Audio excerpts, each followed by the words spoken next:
Ko e loto whakaaho ki a whakaloto lahi mo a whakatua meli e me wholofola. Ka veinga, vivili ki he eiki. Potu wholofola se whanaia wahe ua vestolu. Vivili ki a sihova ai kau vai vai o e whanua. A ki mō tolu ko mō wheia e ne konistu tone. Mō vivili ki he whaitotonu. Mō vivili ki he anga vai vai.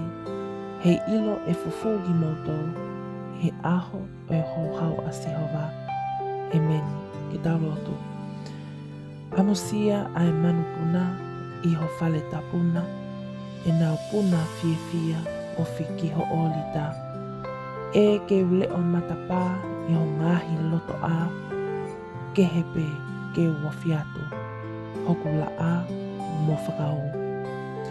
O tua mafi, o pehe ai hoholi hoku loto ki he awhiona, pea he ikai pe te maluau hatoi wheituu, ka ko koe pe hoku maluanga. Iyo, ko eku vivili lewa ki he awhiona, te o mauai ai whaitotonu moianga vai vai, o hange pe koia o kuke a koi a ki au. Pea pehe ai pole ai mauini sisu ke u vivili atu, ke nofo mau pe ia te koe he ahoni ki ha aho. Te ke toi whoki mai ai ke mau atu au maau. Iho hua whape si sukalaisi ko koe hoku whakamoui. E meni. Whakamalo te koe ku ki kau mai ke talotu hufia he hoani.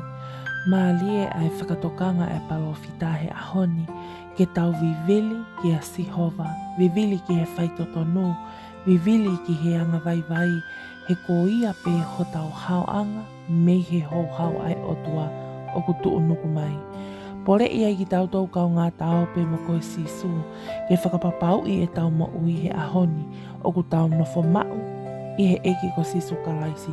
Whakapapau i e tau mo ui o ku awhio ai eki, pea o ku nepule i e tau mea kotoa pe. Tau whakatoka ngā i he ngahi ahoni, ai ngahi whakailonga o i kuonga whakaosi. Ko hake mai ai ngahi mahaki whakaauha, ko whakauke tau a mamani, ko lahi ai haki ai ngahi tui hala, mo i whakaikai i ai mooni o i tohi tapu. Ko e ngahi whakailonga ia ke tau vivili ki he eiki lorotonga o kuala mau, ui kia te ia lorotonga o ke iofi, he ko vavepe ai whakamau o e mamani ko ni. Pea koe uhinga ia o kupole i whakaaho ai ki tau tau kau ngā tau pe mo koe sisu, ia whakapapau i o ku tau wō mau pe mo sisu, he kua tuu nuku mai ai whakamau o he mamani koe ni. Mana tui he ahoni pea hoko hoko ato ke vivili ki he eiki lorotonga o kuala mau. E meni. Thank you to you all who have joined and subscribed to this channel. If you're new here, welcome. Don't forget to subscribe. That way you're kept up to date on daily prayers of hope and encouragement from the Bible.